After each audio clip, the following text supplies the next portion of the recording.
What's up, guys? Today we're going to be talking about the top 5 best budget iPhones to buy in 2022. So let's go ahead and get started with the iPhone XS. This is such an awesome device and personally my favorite on the list. I think it's just great for the price. Around 300 bucks right now. Have all the links down below. This has a glass back stainless steel frame and just feels really premium. I still think this design looks really nice too still in 2022. One of the best things about this phone is it actually still has the Super Retina OLED display as opposed to an IPS display. It also has HDR10 on here. It's at 5.8 inches, so it's kind of compact actually. It's 1125 by 2436, so 1080p plus resolution.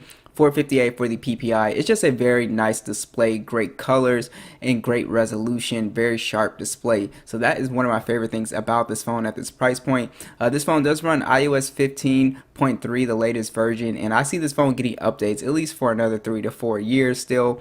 This phone does have the Apple A12 chip. That's also another highlight with this phone. Just awesome performance. This phone can really just play any game that you throw at it. It's very fast on iOS 15. With multitasking, and you just don't see a lot of lag and stutter with this phone, which I was really impressed with.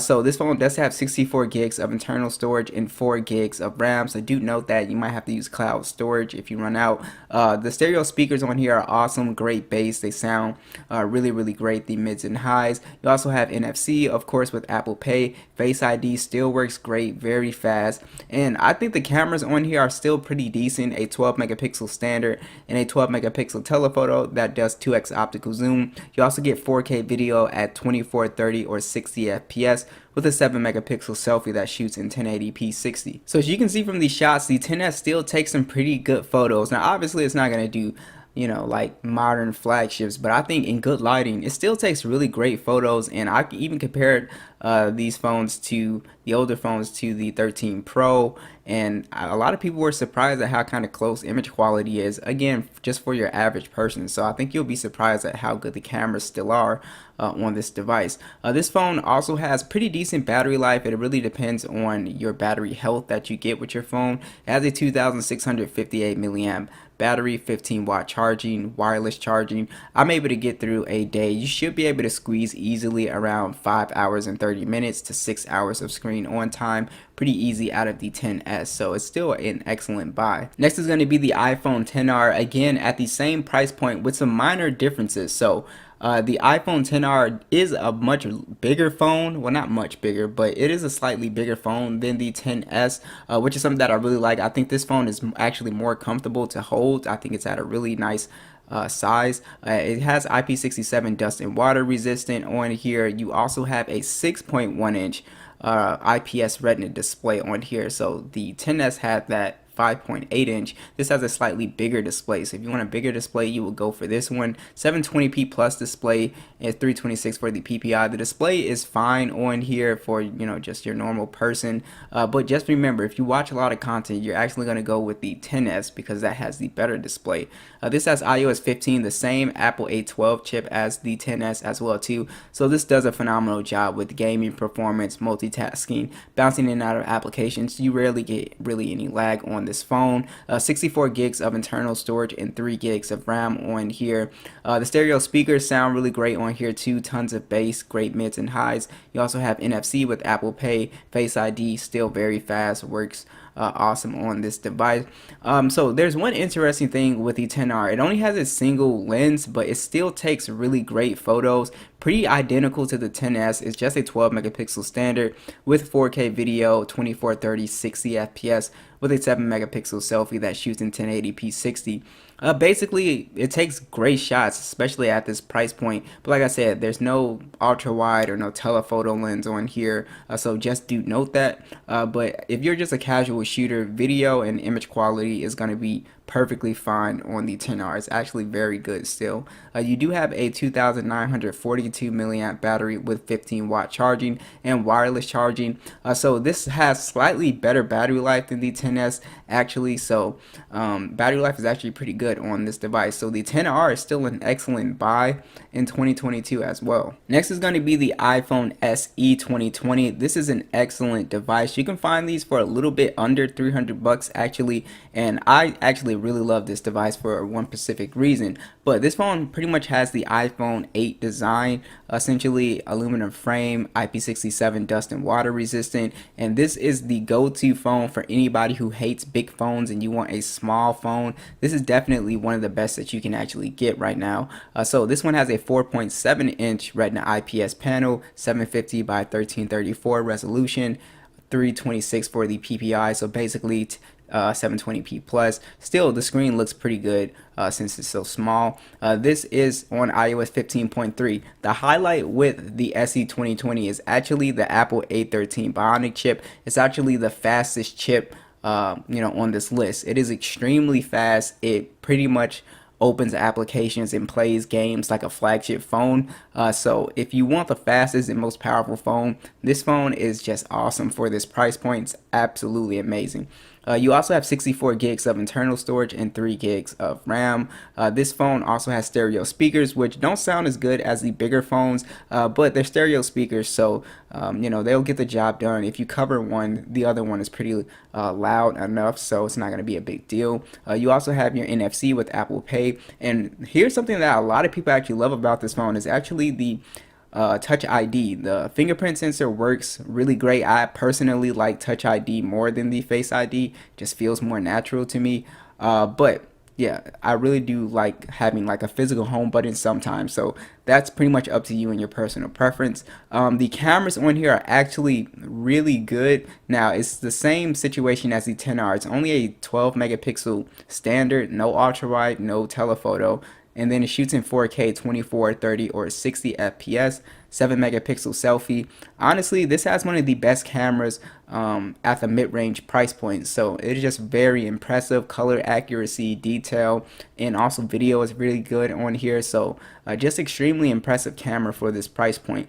Now you do have where this device kind of suffers is a 1821 milliamp battery, 18-watt charging with wireless charging. So basically this phone will get you like 4 hours and 30 minutes of screen on time. It's really not that great. A way to get around this is to buy a battery case with this phone to be able to charge it up. But other than that, the SE 2020 is just a fantastic device. Next is going to be the iPhone 8 Plus. So this phone is actually still very popular and still retains its value at about 300 bucks, mostly because it's really the best big iPhone that you can get with the Touch ID button or the home button. So it's still a great buy. Aluminum frame, IP67 dust and water resistant, a 5.5 inch 1080p IPS panel on here, 401 for the PPI. It's a very nice panel, and again, one of the benefits with these older iPhone screens is that they actually don't have a notch, so if you hate having notches, you'll really like this phone as well. You do have the iOS 15.3, the Apple A11 chip. This phone runs pretty smooth for the most part. I've never really had performance problems with this phone. Again, it's not going to do as well as gaming as that 10R and 10s, but it does do a pretty good job. So if you're a casual gamer, pretty much anything that I threw at it, I was able to play. You just won't be able to max the graphics out. You do have 64 gigs of internal storage and 3 gigs of RAM on here. Stereo speakers actually sound really good. A lot of bass, good mids and highs on here. And like I said, the real selling point with this phone, the reason why everybody buys it, is for the home button and the Touch ID on a bigger screen. So just keep that in mind if you're a big fan of that. Also, image quality was surprisingly pretty good on this device. You have a dual camera setup, a 12 megapixel standard, and then a 12 megapixel telephoto at 2x optical zoom, 4K video, 2430 and 60 FPS, with a 7 megapixel selfie that shoots in 1080p 30. I was really surprised at how the images came out. I thought the images had some really good natural colors, really good detail. The 2x optical zoom did a really great job with taking like these really nice portrait shots as well too. So I was pretty impressed with the 8 Plus camera in the video as well too. So the 8 Plus actually takes really good battery life. It has a 2,691 milliamp battery, 15-watt charging, wireless charging. I did a drain test. I was able to get around 6 hours of screen on time with this device. So I was extremely impressed with it. So if you have pretty decent battery health, and that was with, I believe, like 80 something battery health, this phone is still going to do a pretty good job at battery life. And last is going to be the iPhone 11. And just as I suspected, this phone came down in price pretty well in the used refurbished marketplace. You can actually pick these up for around 350 bucks. And I would try to go on eBay for this one because sometimes Amazon will hike the price up. But you should pay around 400 to 350 bucks if you want a pretty good condition one. The iPhone 11 is a very good device. Aluminum frame, glass back, IP68, dust and water resistant. Again, love the design on here. You also have a 6.1-inch IPS display, pretty much the same display in the 10R. It's a 720p plus display, 326 for the PPI, and it's a pretty decent display for most people. It's fine. You also have iOS 15 on here. This phone, the highlight is really the chip. The Apple A13 chip is extremely powerful. Same chip in the SE 2020. This phone really just does not lag at all. It is very fast when playing video games, so you can pretty much play anything at high settings.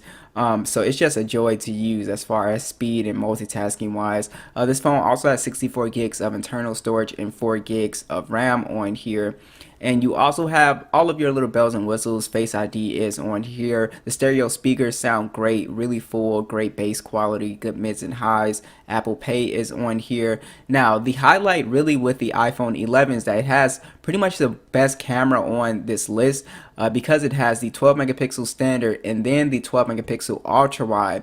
This is the only phone on this list with an ultra wide, which is, in my opinion, the best secondary camera you can have. And then you have 4K video at 24, 30, 60 FPS, along with a 12 megapixel selfie cam that shoots in also 4K, 24, 30, or 60 FPS. So one of the best cameras that you can get at this price point here, especially if you're looking for an iPhone here.